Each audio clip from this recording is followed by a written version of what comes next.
Thank you for your messages. So that's what we come to now, because as where is the messages? That's here. As Ayelet is asking, to become a fully enlightened Buddha, we need tremendous amount of good karma. So how do we have a chance? I think most of us don't have that karma, but karma can be created. This is what karma is all about. Karma is called action.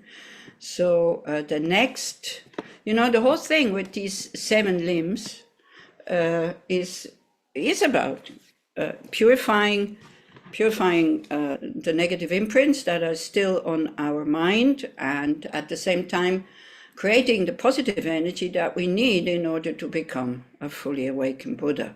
But again, I try to, because I see that some people are here, maybe they're not Buddhists, I don't know. So I try to just make it into something more like spiritual practice and not so much, kind of going towards enlightenment, which of course, that is the goal of a Buddhist. I try to make it available or meaningful to everybody, which is something that is totally supported by His Holiness the Dalai Lama also, saying that, and also Serkong Rinpoche said when he was in Switzerland, he said that, if we make it too religious and too Buddhist, then it's like, what's the point? People will be put off and they don't want religion, or they already have their own religion. Try to make it in a way that they can use it without having to become a Buddhist. Of course, then at the side, still you have the very pure Buddhist practices that we will do in Haifa. We will do Chenrezig retreat, like Nune for 2 weeks, and we will do a Tara weekend, Great Tara weekend also in Haifa, and like that. Yeah. So one can do both, but it's good to make, because the methods are kind of universal also, can be universal, and the methods can definitely be, be adjusted so that it doesn't hurt your own religious feeling. And, becoming somebody like the Dalai Lama, for example. Just a simple example, he was making a stop in Switzerland, coming from India, coming from America, going back to India. And first it was, he will only meet Tibetans, and then of course we Westerners, we also want to see him. So sometimes it's good to complain, right? So we complained, and although I thought, yeah, it's okay, he is Tibetan, they're refugees, they are Tibetan and all this, it's okay. For me, it was kind of okay. I would have loved to go, but I thought, okay, I'm not trying to get a ticket, I'd leave it to the Tibetans. Then 2 days later, sometimes by accepting also things change. 2 days later, message from the Tibetans, it will be in the football stadium. There will be 15,000 people, that can come. I mean, there's places for 15,000 people. So immediately, of course, I got a ticket, like everybody, like many other people. And I tell you, that day was so joyous. It was, and people, friends of mine who didn't know what was happening, because 90% of the people who went were Tibetans. And of course, I don't know how, if in Israel, when Tibetans gather, they put on their Tibetan clothes. The kids are wearing Tibetan clothes. They're very, not arrogant, but they're very confident, very proud of it, to have this culture.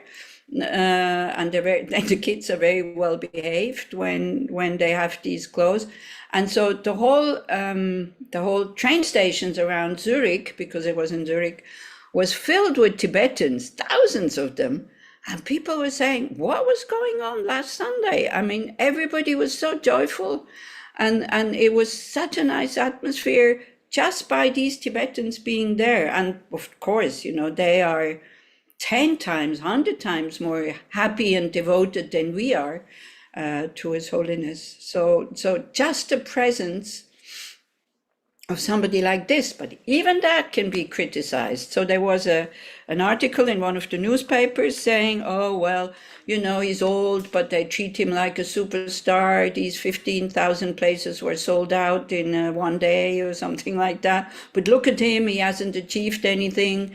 He hasn't liberated Tibet and all this, and he just says that he will not get angry at the Chinese and all this. So you see, if that person who wrote that article would know how difficult, how much practice it needs not to get angry, because they see it as indifference, of course.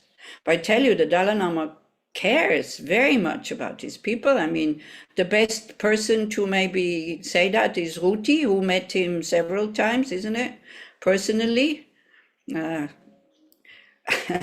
So then how exactly, me again, just talking about it, I start crying. But crying out of gratitude. He says, I want to live 110 years so I can continue to be of benefit to beings. He gave a very general talk. He was quite exhausted, of course, because he sees a lot of people. He had this knee operation. He came from America, having these ceremonies and all this. And then seeing young people, teenagers, maybe 15, 16, 18 years old, in their costumes and singing songs of wishing him a long life to him. Yeah, I tell you that you cannot help it but just be inspired and just be open. So I wish that many of you, will have somebody like this, that by just thinking about the person, you have tears in your eyes, you start crying, it's okay, but it's a good crying. It's a crying that comes out of an open heart, gratitude, joy. We can have tears of joy, it's okay. So it was such an amazing day, and it will linger on, you see, in people who participated, in people who kind of felt the energy, even though they didn't know what was going on, when they asked me, hey, why were there so many Tibetans in the street and in the train station? So that's what we need. So we need more Dalai Lamas like this, who can, just by being present, influencing us like that. I'm so fortunate, so fortunate to still have him around us. And you can see his body is finished, he could go, it's okay. You can see he's in pain, but never any complaints. Always mind very sharp, very much there. And so like this. So that's what we want to become, to be able to guide and influence all beings. All right, so then the second of these 7 limbs is reference to prostrate with body, speech, and mind. Then I present clouds of every type of offerings, actual and imagined. So that is an incredible easy way to create positive karma. And we don't do it, making offerings. So again, let's try and, feel something, okay, if that's okay with you. Here, round the corner, maybe I make some publicity for her, corner Weizmann, Arlozorov, there is a flower shop. Yeah, and present clouds of every type of offering, actual and imagined. So of course, actual would be, you have an altar, you put offerings with a lot of joy, and anybody who comes to a place where there is an altar, I've never seen anybody saying, what is this stupid thing here? Everybody was very inspired. Everybody was very happy to see nice things, beautiful things, good things. But here, this flower shop, there's 2 ladies working there. I mean, it belongs to them. I tell you, they are so joyful in making these flower bouquets. You come out of there, it's expensive, okay, be careful. You don't mind spending so much money because they are so naturally joyful in giving you this bouquet, you say bouquet? Bunch, this flower bunch, which is so beautiful. And they're happy about what they're doing. They're proud, not arrogant, but they're proud. They're happy with their work. I really love to go there. So do you have something like this in your environment? Maybe you didn't buy the flowers because it was too expensive, but maybe you wanted to buy them. Can you picture a beautiful flower field, if you prefer, or a flower bunch? Can you picture that? Can you visualize that? Yes? No? Okay. Then again, you visualize that and you close your eyes and you think about all the people you were thinking before. And you think that you are offering them these flowers that were made with so much joy and so much devotion and so much skills also, because I don't have these skills. I have the skill of the most beautiful bouquet. You give it to me, I try to rearrange it. It looks like a broom after 2 minutes and no way to repair it. I really, it's another thing. I admire people who can arrange the flowers in such a way that is so beautiful, but I can't. So I just leave it to them. So like that. I like to see beautiful flowers. It does something to the mind. Although, yes, it's true, the flowers sometimes come from far away, maybe not here in Israel. It's not good for the environment.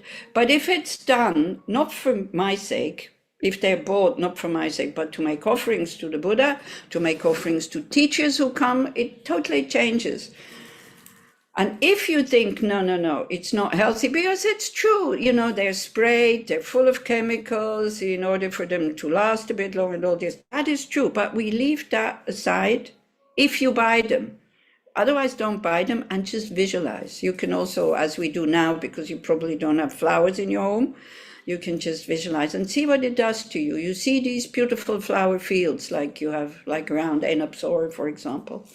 And they make sunflowers at the moment, beautiful bunches. And you think about the people that you have been thinking before that you're grateful to, because we want to offer something, isn't it? Offering to somebody that I don't want to say you owe it to them, but somehow, yes, somehow inside of us, we know that we owe them something. And then if we don't give them, or if we don't do this, then something wrong. Things are out of balance.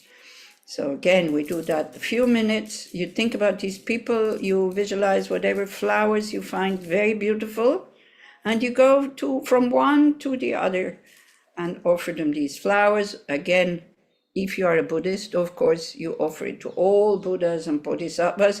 And you offer, in Buddhism, we learn when we offer mentally, clouds of offerings, oceans of offerings. Yeah, that's good because, the environment doesn't suffer, it doesn't cost anything. You don't have to throw the flowers away because that's what they rot and all these kind of things. But it really opens the mind. So you can be very, very creative when you do that. But again, in order to do it joyfully, we need to know the qualities of a Buddha's mind. A Buddha's mind sees everything. They pervade all phenomena. So if we offer them flowers by thought, they receive it. But for us, the mind is very materialistic. So imagine, the Dalai Lama comes and you offer him one flower or a bunch of flowers. Wow, the joy that he would have. Or an apple and he bites into it. Yeah, because you offer everything that pleases the senses, like drinks, food, music, perfume, a massage with essential oil and all these kinds of things. It is really a very skillful way of creating karma without having to move from your couch. And it works if you have the confidence that it works. So you just have to believe me. I'm sorry to say that. I can't prove it to you that it works. I can only tell you, but I could lie, that's true. But I could only tell you that for the Nune, we always have like a very elaborate altar. It is such a joy, it is such a pleasure to do this altar. When we do Guru Puja with people also, the best thing is like you get all these beautiful things that you like, you forget about them being healthy or not healthy or whatever, it's something that you offer that you like, and then you arrange them in a beautiful way. It really makes the mind happy. Can I have some confirmation from some people who make altars? Nif is nodding. Anybody else? Leora is nodding. So yeah, so you know, starting, there is in the internet, you can find how to make an altar, 7 bowls, 8 bowls, the different things. That it doesn't have to be so complicated. It can just be. When I started my Buddhist career, I didn't have no clue how this works, even though I came from a 1 month Kopan course, but nobody had shown us how to do an altar. And I offered 1 bowl of water, and I visualized that these are all beautiful things and in big thing. It was okay.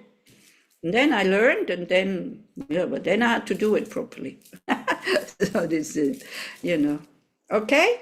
So we do that for 5 minutes maybe again, okay? It can be anything. It doesn't have to be flowers.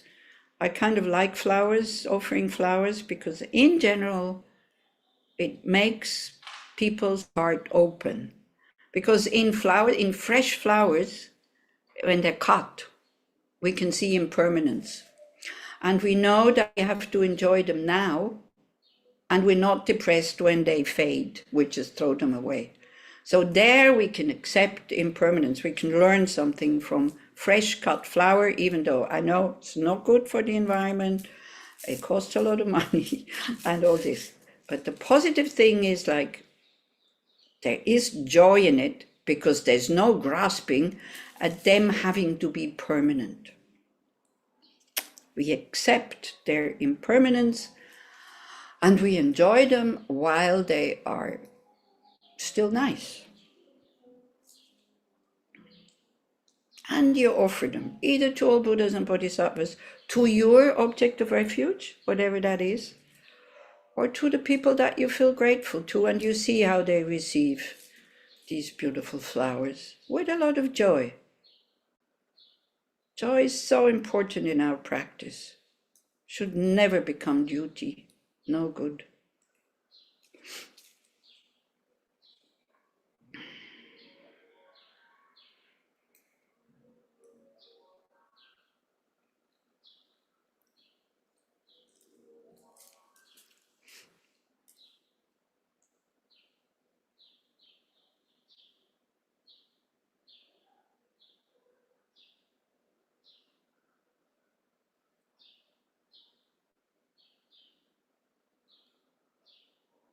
Or you can think, if you look back at the break, I make myself a cup of tea, and very spontaneously I said to Honi, I'm so grateful for the people who make these tea bags. It's so simple, but it connects us with others. Feeling grateful is a good antidote, of course, for arrogance, and it's also a good antidote for loneliness. When we see, even though the people are not present, but their products, what they've been working at or working for, are there, we can say thank you and offer them whatever we think would please them.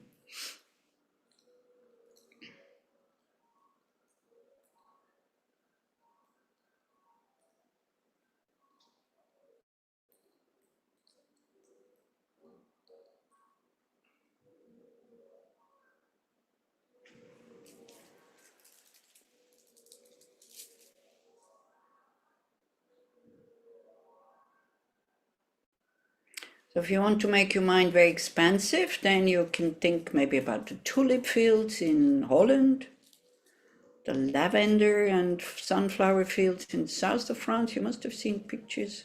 And you expand and you expand and you expand. You can also mix them. You can be very, very creative. It's so simple, and it does create the karma of giving, of generosity. We always think it has to be something, that comes from, that we buy. It doesn't have to be. We just train the mind in giving joyfully without having to spend any money and without harming the environment when we visualize like this.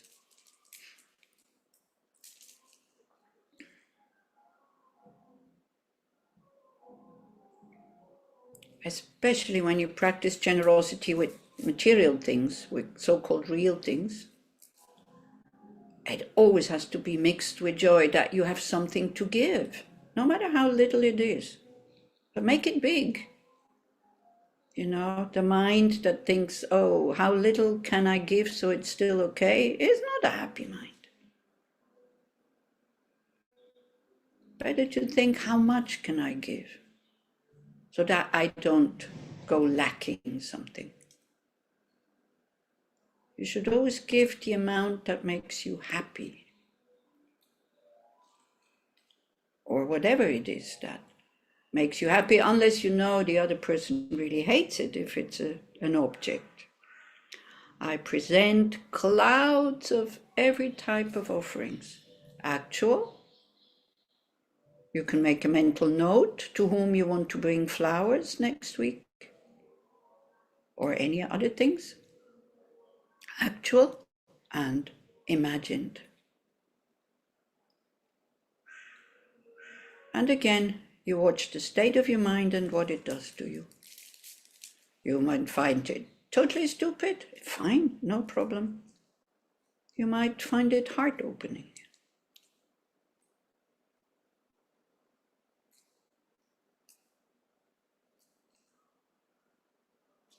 And not only watch the state of your mind, watch the state of your body also. When the mind is relaxed, how is the body?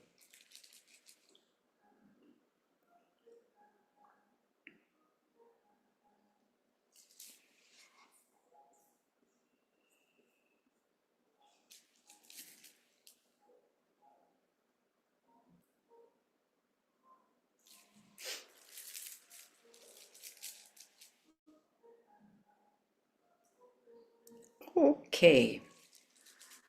So then after this section, in the 7-section practice, the next one, because then the mind is up. Yeah, first this skillful way of working with the mind. First is gratitude, joy, all this, and then is like, you know, repaying that kindness, because we're grateful. Then so it's offering. If you offer something that you want to offer, it's always joyful, isn't it? It's nice to offer. It's a good thing. And then the next one, it brings the mind down a little bit, because the next one is, anybody knows?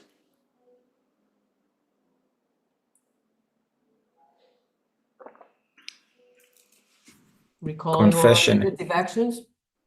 Confession, exactly.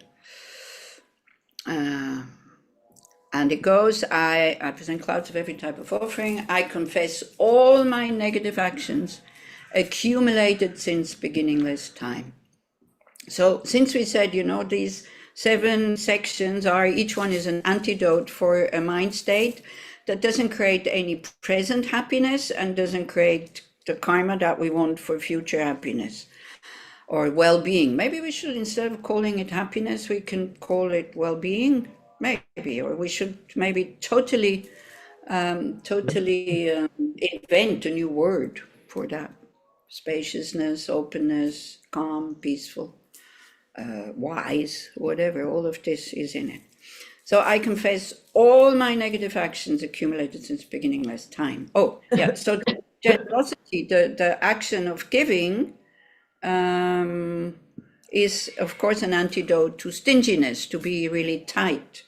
You know, as it says in the 8 fears of, when you do Tara, is liberating from 8 fears, where it says miserliness is like chains that bind us like this. Yeah.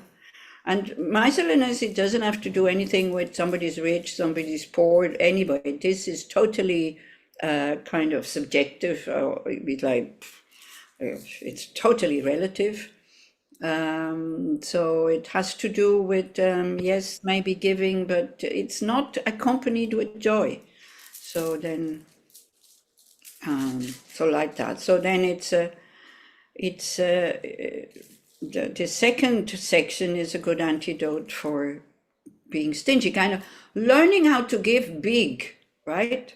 Because when you give big, then the karma is that big will come back, but that should not be your motivation, but it's just what it is. You know, I just talked to Orit the other day, and now I'm 74, and when I was 40, I started calculating the money I still had, And I thought, if I stay in India and I kind of spend $2,000 a year, which would have been possible a year, right? Because I was living in India, I was living at Tushita, I had a room, I was being fed, or I went to Root Institute, didn't spend much money.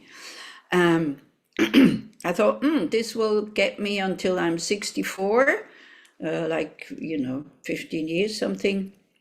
And then I'll get old age pension, and if it's very small, because I stopped working at 40. I stopped earning money at 40, and so I thought, if I stay in India until I die, this is enough. In Switzerland it wouldn't be enough, but in India would have been enough. And I tell you, I never had the intention of teaching and getting dana and all these kinds of things. I have double the amount of money that I had when I was 40.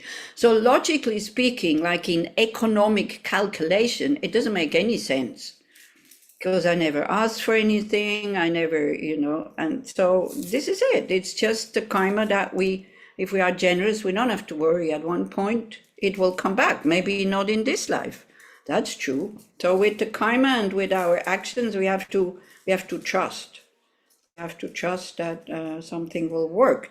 But even if you want to give and you give happily, then that moment you're happy. I mean, you're well, isn't it? So it has an immediate effect. I think generosity is one of the spiritual practices where you get an immediate effect, by the way. So it's really worthwhile doing it. And it's so easy. It's really easy. Yeah. But don't do it with an agenda. Don't expect anything back. The result will come. We don't know when. And when it comes, we probably don't remember. So I don't remember why. Why I still have money. I don't know. Why? I don't know what I did. But I do. So, and it is really helpful not to have financial problems, I tell you. It's really helpful for your peace of mind. So those who don't have financial problems, please rejoice.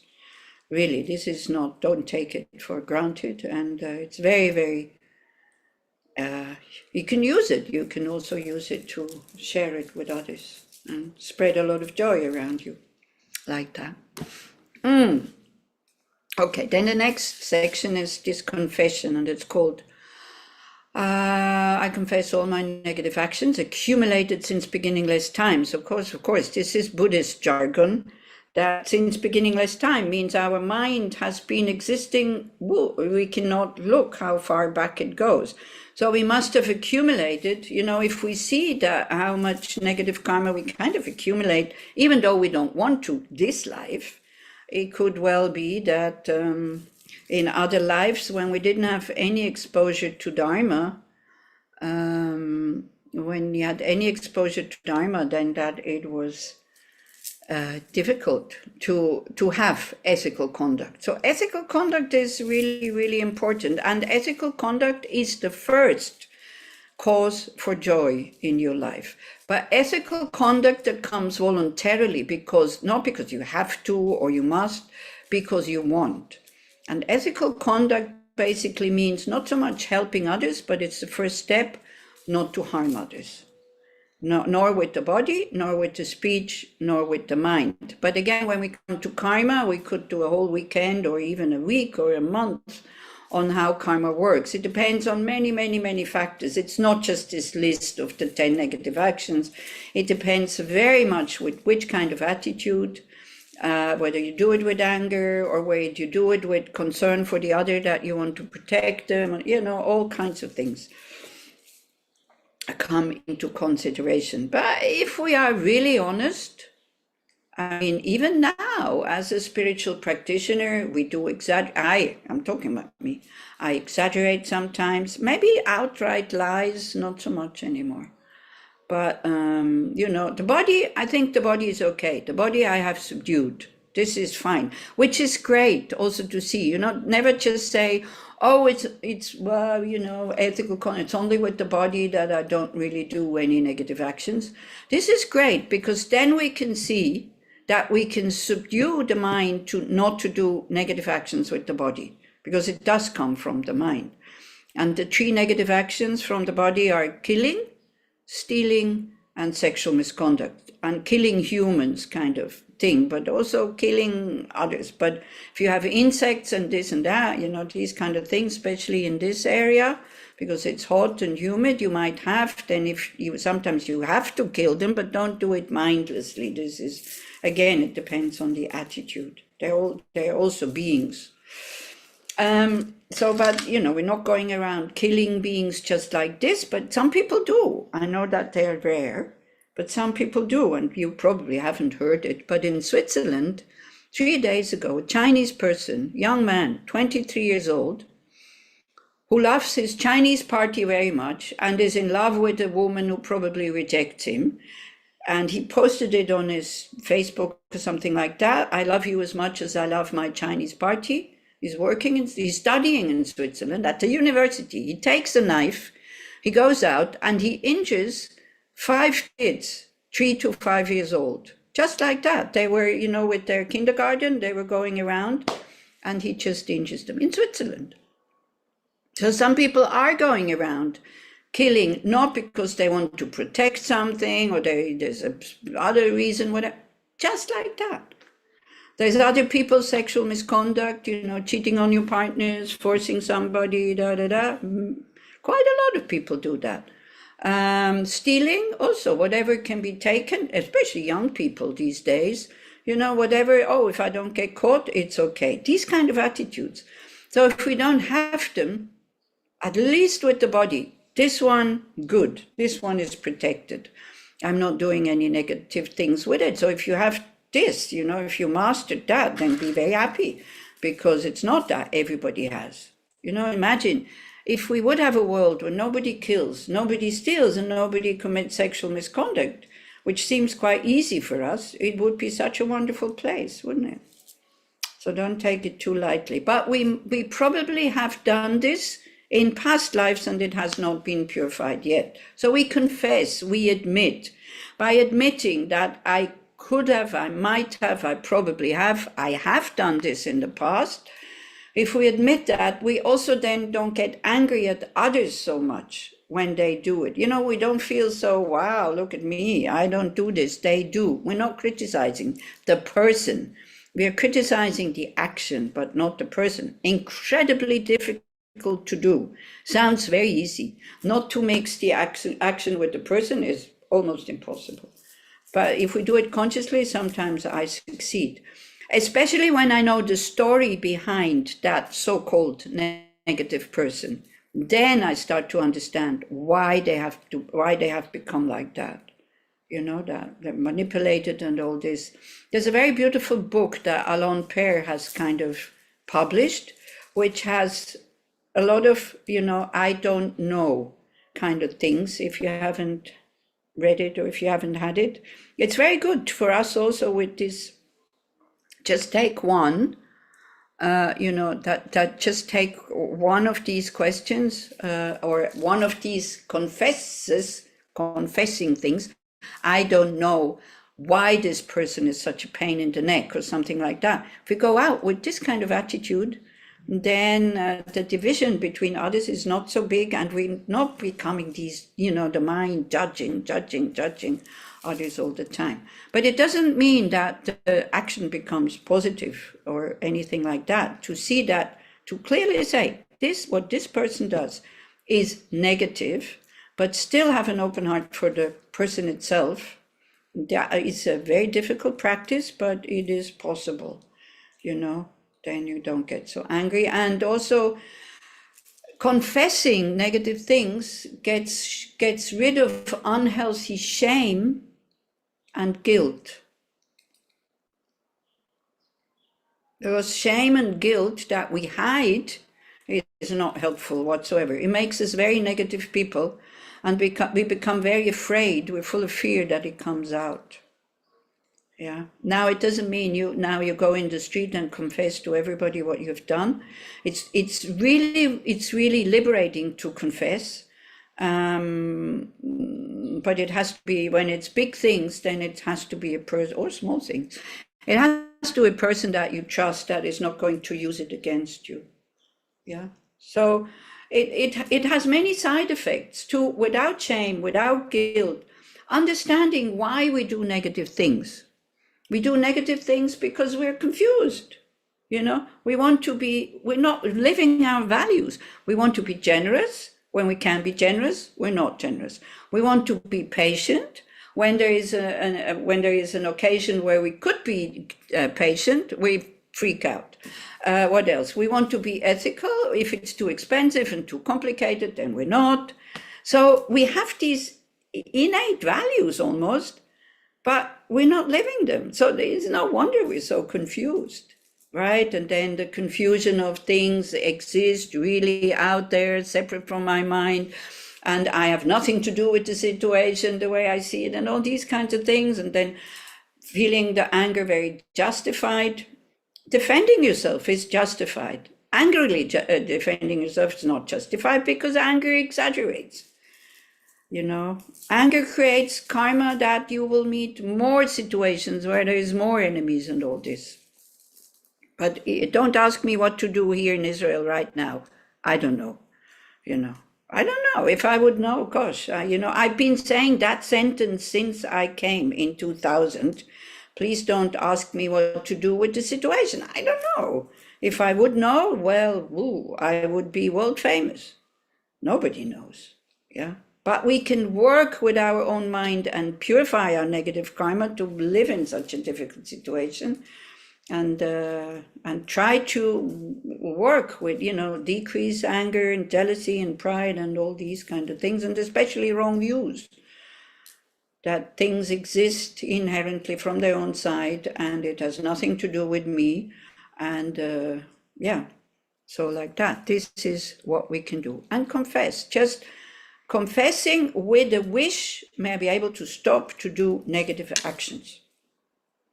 Because we do negative actions, because we have all these imprints that are instincts almost, habits, that are not purified, and they're lying all, you know, they're like potentials, they're lying on our mind stream.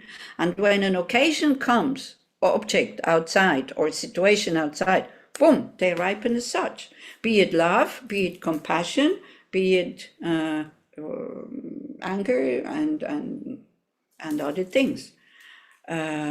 So as long as we have these potentials like seeds on our mind stream, the moment they meet the object, the reaction will be as such, the same as the emotion when the seed was created.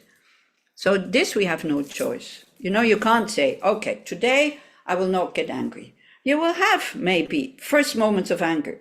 The only choice you have is when you see that there is anger and you go, oh, there's anger in the mind. You shut up and you take a few deep breaths, or my mom used to say, you take water in your mouth so that you can't say anything, and you count at least till 10 before you swallow it.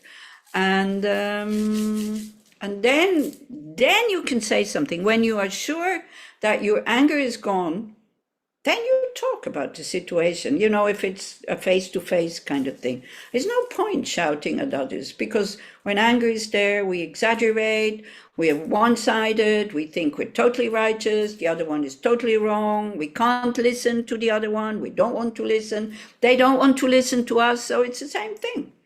You know, both doing the same thing, so it's no point.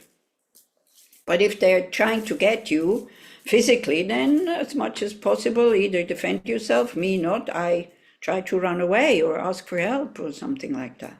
Yeah, not getting angry doesn't mean that you cannot defend yourself or protect yourself. It doesn't mean that at all.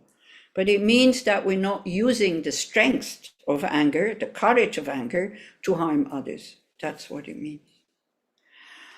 So by confessing, you will see it has a huge effect. It's a very good antidote for depression. Many lamas say that, but now I'm talking about serious confession, you know, like applying these 4 opponent powers to negative imprints, which are, first we admit, okay, I also do negative actions. Then don't start to compare.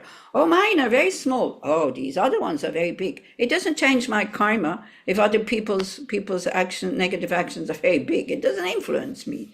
So I have to take care of my own weeds in my garden, kind of, that I don't want. So it doesn't mind lesser, because there's no Buddha who is looking and judging, like maybe God says, oh yeah, okay, yeah, it's not so bad, this and that. It's our own intelligent wisdom mind that we have that understands that if this, what I'm doing this to this other person, if this is being done to me, I suffer.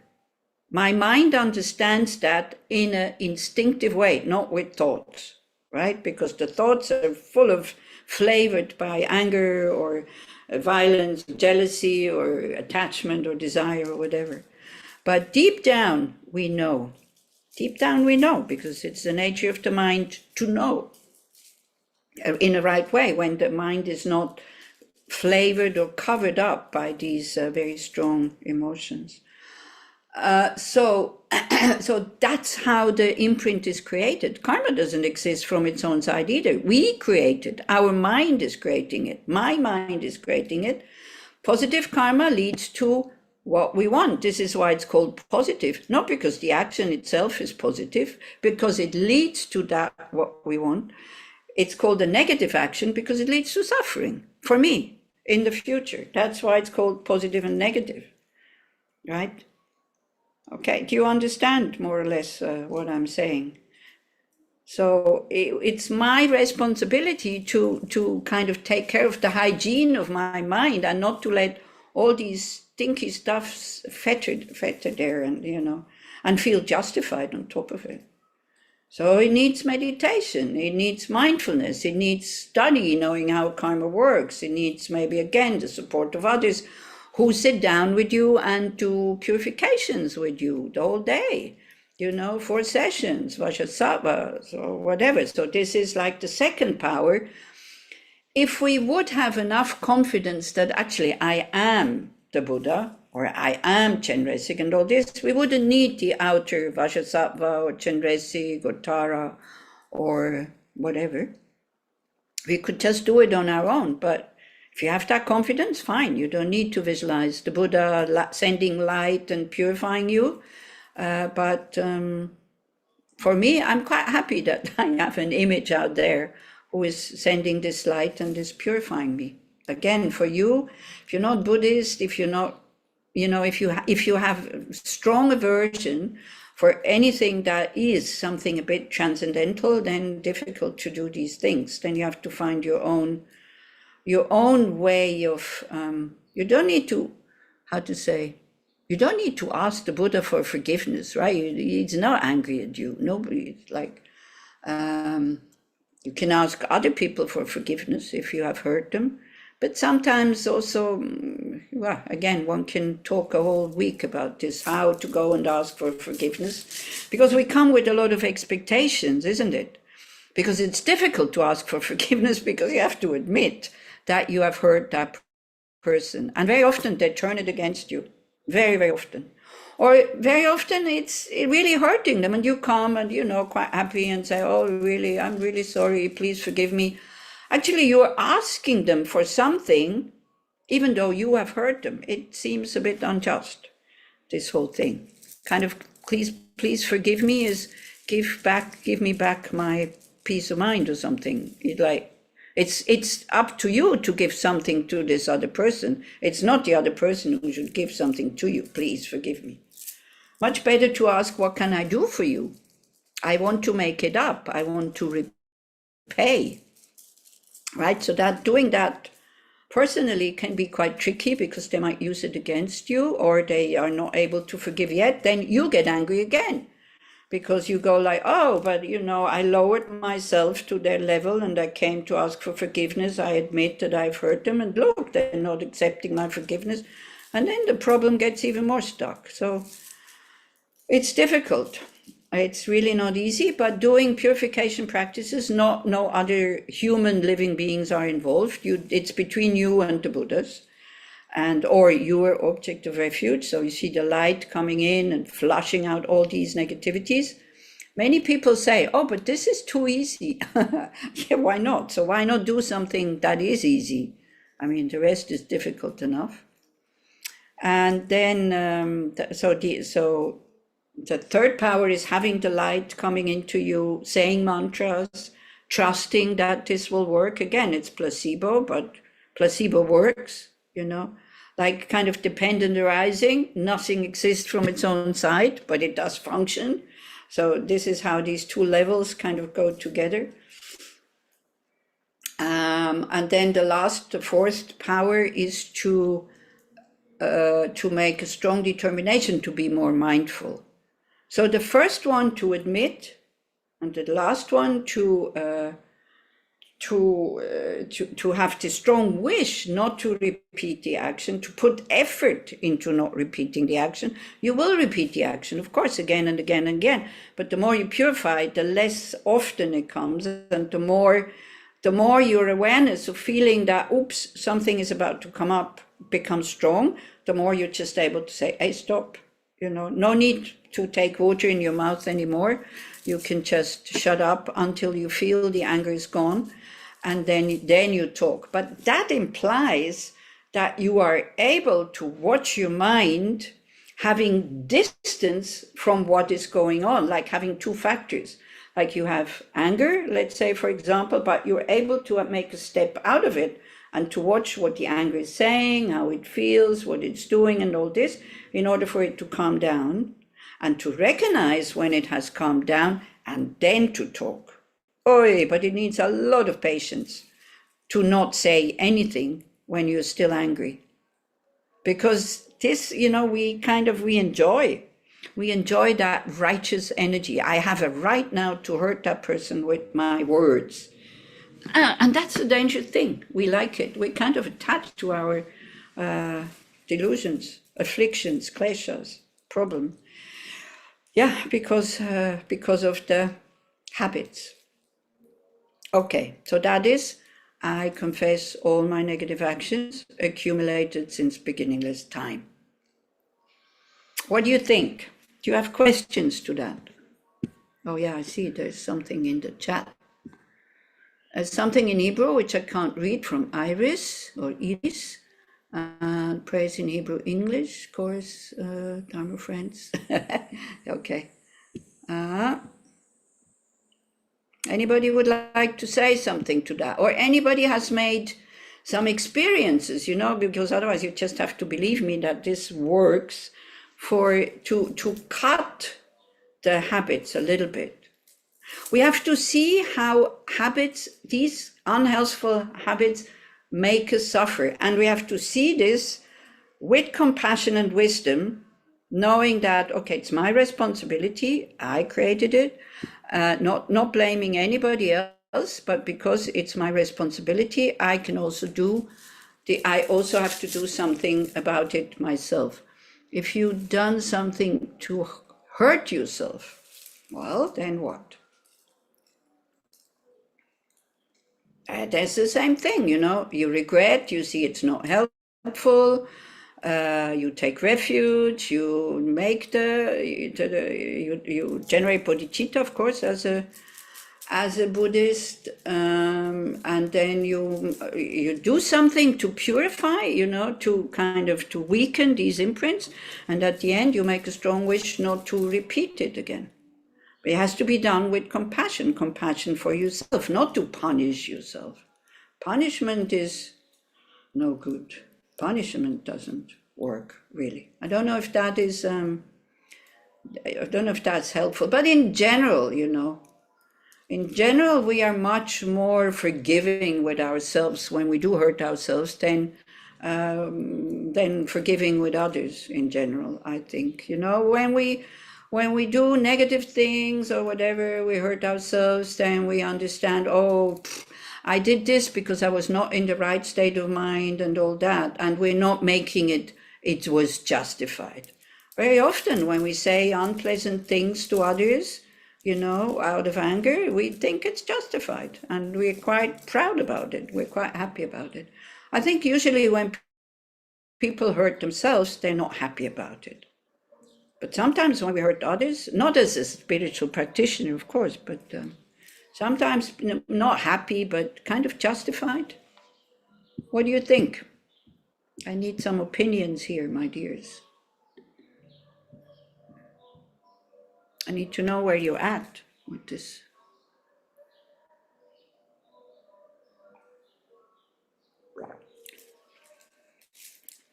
Oh, you have nothing to confess, I guess, in this case. Can I say something? Yeah, please. Who is there? Rachel, Rachel. Oh, Rachel, okay. Hi. I thank you very much for your talk. It's really You're it's very touched me welcome. very much. I love it really. I wanted to share that for me, I could have seen my bad bad actions only when I had compassion to myself. Oh, So I could see the relation between compassion and confess, because totally. so then I could see, like, I'm a psychotherapist, I could see my shadow. When I Mm-hmm. didn't have compassion, I couldn't see my shadow. Mm-hmm. So I remember maybe 15 years ago at my work, I just made a vote that even if somebody will really curse me and shout at me, no matter what he does, I will just take a breath and I won't give it back to him. Maybe I will explain or something, but I will won't curse him or shout at him. Mm-hmm. Uh, and it really, I could succeed doing it. The Mm-hmm. only person I couldn't succeed doing it is my husband. Yeah, right. So I can say that after 15 years, really, this is something new. In this last month, I could Mm-hmm. also do it with my husband. I just realized that, I told him, we had a talk, I said, we must talk loving speech and not talk not nicely to each other. And suddenly I noticed how I also talk to him. And Yeah, something, really exactly. something changed, because I always thought he starts, being cynical or something, and then I just realized small things, even coming home, the television is very high, not to start saying, oh, the television is very high, why do you see so much television? Just to not to criticize, and also to just to say the good things. So it's a really big change in me, and I practice all the time. So Thank you very much. I yeah. see it like this again. The first factor is the regret to see that we are also doing something wrong. And then the last one, kind of making a determination or something like that, not to repeat it. Actually, these two are the most important ones, and it has nothing to do with religion. Like, taking refuge, generating bodhicitta, saying mantras, it's a support. It's a support for the practice that you aspire to become pure, like a higher being that is absolutely not harming anybody. It's just a support. But then the first two ones, there is just spiritual practice, working with the mind. It can be done in a totally unreligious way. Is confession towards yourself equal to confession in front of that person being the object of my bad? I tell you, this is so tricky, wanting to go to talk to somebody that you have hurt. This is why if you go, your heart has to be totally pure. You have to be able, as Rachel is saying, to be able to bear all the vomit that is being poured on you by this other person, because then they feel justified, to pour it all onto you because you confess. Confessing to again, why are you confessing? In Buddhism, you confess because you want to cut the habits. That's it. Yeah. Not so much because you don't want to experience the suffering in the future. That is also an aspect of it. But the main aspect is you want to cut the habit of being unmindful, unkind to others in the Mahayana tradition. In the other tradition is mainly you confess because it has nothing to do with the other person, not to make the other person feel better or whatever. It's because you want to change your behavior. Because you see, when the negative karma is coming back, and we don't remember that I threw the boomerang out. Yeah, I don't remember that I did the bad action somewhere in the past. then I feel justified to get angry at the other person. This is the thing, right? So, and if we, there's this one saying which is so meaningful. If suffering doesn't know what to do with itself or where it comes from, if it doesn't know the cause, the real cause, which is an action in the past in Buddhist terms, it will turn into violence. And it's so true. It is so true. It's so much easier for us to be unpleasant, grumpy, rude, whatever, when we're not well. And when the heart is open and we're well, and then it's very difficult to be angry and grumpy and all this. It has no chance. Yeah. This is why it's not so much about apologizing to others and all this. This is, leave it alone. In my eyes, leave it alone. Things will arrange themselves if your heart is open without any words. And then no future suffering is caused by this. And to be more careful in the future with that person. This is the best confession that you can make. If you go and say, oh, I know I hurt you, I'm really sorry, please forgive me, nothing changes.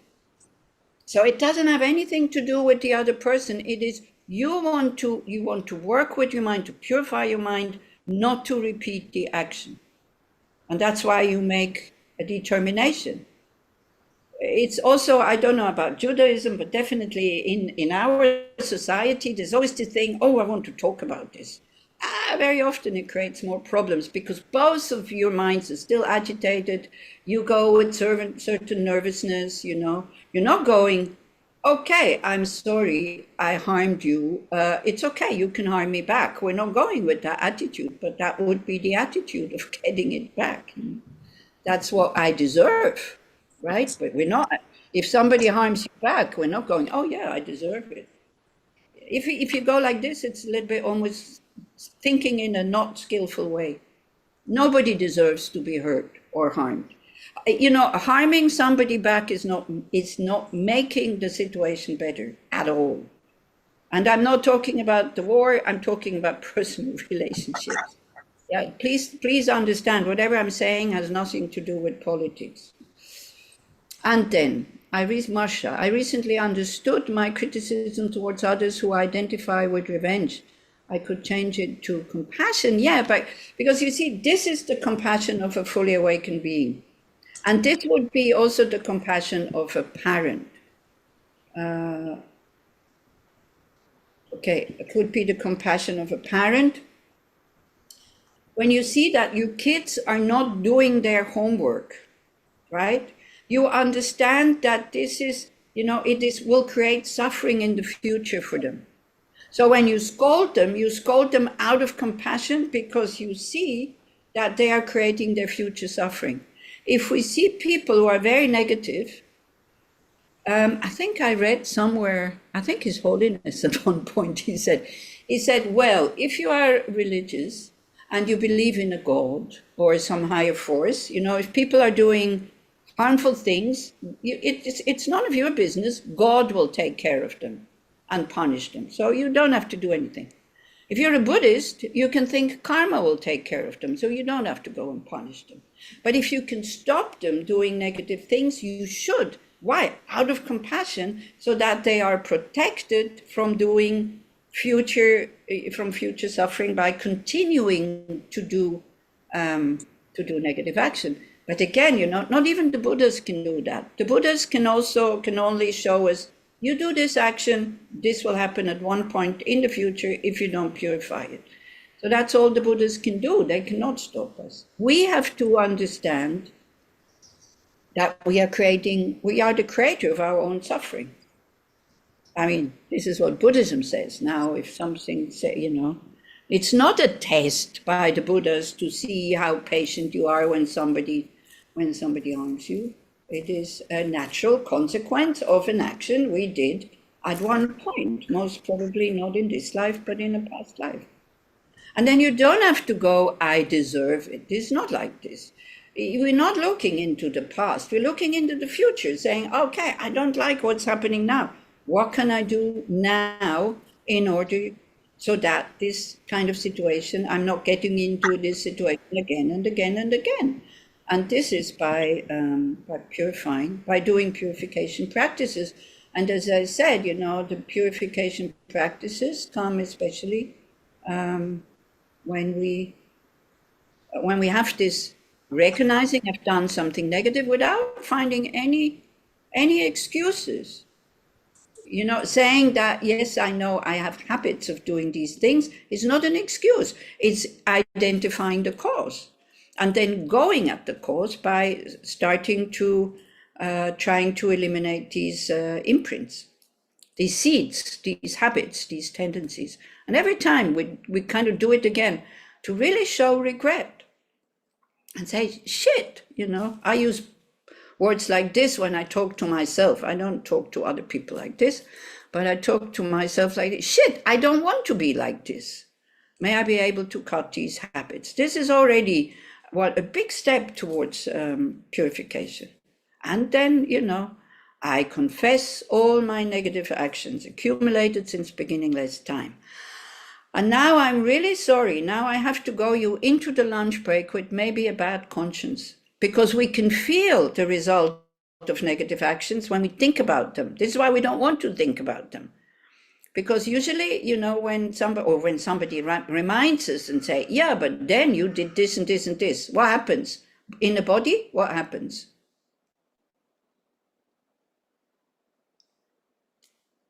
Maybe you have to think about something. Then you will feel it. This is experiential spiritual practice. When you know that you've done something negative and you want to forget about this, that's what we usually want. Somebody comes and reminds us, or we remember, what happens in the body? Happiness, openness, spaciousness. You close off, exactly. And I get very hot. I have this heat wave as if I would still be in menopause coming up. Yeah. So like stomachache. Stomachache, yeah, like people kind of react differently, but there is a reaction in the body that is not pleasant, isn't it? So, yeah, also if somebody accuses you of something that you have done and you're absolutely sure you haven't done it, you don't need to get angry. Just be happy that the person is wrong. Oh, but this is the worst, isn't it? It's even worse. Somebody accuses us of having having done something that we have done. We get defensive, right? But I know I've done it, but I get defensive. But we react even stronger when I haven't done it. Instead of being happy and thinking, oh, she accuses me of something, I haven't done it. How wonderful. But we react in kind of crooked ways very often. So it's good, so we check these reactions with a very sober, very neutral mind, and as Rachel was saying, with compassion. Because I have these tendencies, my future I, my future mind, my future body and mind will encounter situations where I cannot be the person I want to be. I'm not saying that if you suffer a lot, you cannot be compassionate, but it's very difficult. If you have a lot of pain, just remember last time you were sick, it's difficult to be patient, to be joyful, to be open. It's very difficult.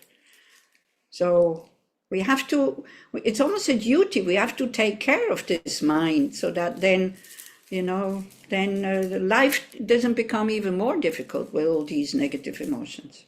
Okay? So I have to let you go with maybe a guilty mind. Doesn't matter,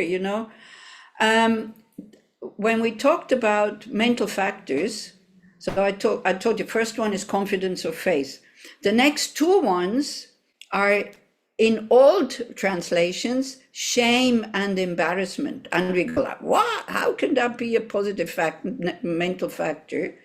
But see, if we're not ashamed of our negative actions, we're never going to change them. So they have shame and embarrassment is you are ashamed, even if you are alone, doing something. You would be ashamed in front of yourself. Embarrassment is you don't do it because somebody else is present. Yeah, farting is such a thing, very very simple stuff. If you're alone, you let the air escape, which is a good thing, by the way. But when you're with others, you try to retain it, right? If you get older, you cannot retain it anymore. So please don't judge older people who make noise with their tush, okay? Because they would like to retain it, cannot. And they feel embarrassed. So it's okay. It's just air escaping the body. It is okay. It's no big deal. But sometimes we make a big deal out of it. So now in the newer translations, because shame and embarrassment in Western terms is so heavy and absolutely not helpful. Yeah, it blocks us. We feel bad about ourselves. We totally lost any confidence that we can be a good person, and then we start hurting ourselves and all these kind of things. Now it's very often translated as integrity. Kind of, you have values, as much as possible you try to live them. You put effort into living your values and your views. And what was the other? Consideration for others. It sounds a bit better, it's the same thing. Yeah, so also with words, we have to be quite careful so that we know what they actually mean. But integrity and consideration for others, very healthy. It is positive. It is definitely a positive attitude.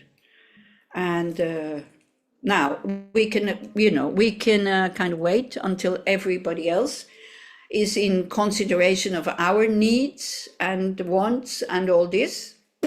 We can wait a long time. But what we can do, we can start to fulfill the needs of others, which are exactly the same as we have. Everybody wants to be respected, safe, being able to live the life they want to live, and all these kinds of things. Especially appreciated the way they are. We want to be appreciated the way we are. So do others. It's very universal. So waiting for others to fulfill my needs is very dangerous, and it will probably never happen. But fulfilling the needs of others, not in a sick way, of course, but fulfilling them with respect, appreciation from time to time, showing them that you appreciate them, saying something. Yes, works wonders with ourselves. Then we don't need that others kind of fulfill my needs. My needs are then also already fulfilled. It's almost magic. Try it out. It's really good. Okay? So the next limb will be, the next section will be rejoicing. So then it brings the mind up again, but you will have to cook a little bit in your thoughts about your negative actions. Maybe then the wish to practice purification will be stronger. When I did my first Buddhist course, the Lama, who then became my root guru, my teacher, my master, Kirtitsenja Rinpoche, he was teaching about karma and about the results of karma. And he didn't say anything about purification. I tell you, I spent a sleepless night because I thought, shit, I've done the whole list here. And I believe in past lives and, just only in this life. Well, I haven't killed humans, but, believe it or not, I had an affair with a married man and all these kinds of things. So I thought, well, this is it, I'll go to hell because I did believe in these results. Somehow I didn't sound too fantastic. And then next day so he was kind of, in German you say they let you kind of stew in your own soup or something like this, do you know that expression? Kind of let you dare to really realize what's going on. And the next day he talked about תתבשל במיץ שלך. Right. He talked about what's it called? He talked about purification, and I signed up for a 3 months Vajrasattva retreat. So if people ask me, why did you take refuge? Why did you want to become a Buddhist? Because I understood I have to do something with my mind. I can do something with my mind. I had this kind of faith. It's also good for you sometimes to reflect. When was the moment where you understood I can do something with my mind with these methods? And then also, again, there's this wave of gratitude coming up for you to be able to grasp what is being said here, as Ronnie said in the break, And, we still understand, we still have interest, we do something. And for the methods to be there, for the Buddhas to for the Buddha, Shakyamuni Buddha, to have spoken, to have given us all these methods and all the other masters who keep them alive. Okay? So next limb will be rejoicing. That brings the mind back up again. But it's okay. It's okay. You can kind of swim a little bit in your own soup of negative actions without guilt, without shame, but really wanting to do something about it. All right. And if you have questions, then please do not hesitate and ask them. And we continue at what? 2:00, I think, isn't it? Yeah. And then we go on for another hour and a half. Again, reflecting on how does it feel when we think about our positive actions, and then asking whoever we trust to turn the wheel of Dharma, and then probably, I don't know, we'll see. We'll see what we'll do. Is there a time to ask you something personal? Who is saying that? Zohar? Ohar. Zohar. Yeah. You have to, what shall we do? Yeah, I mean, everybody goes and it's just the two of us, or what? How are we going to do that? No, you know what? I put my phone number, which is then open to everybody, which I don't know by heart, of course.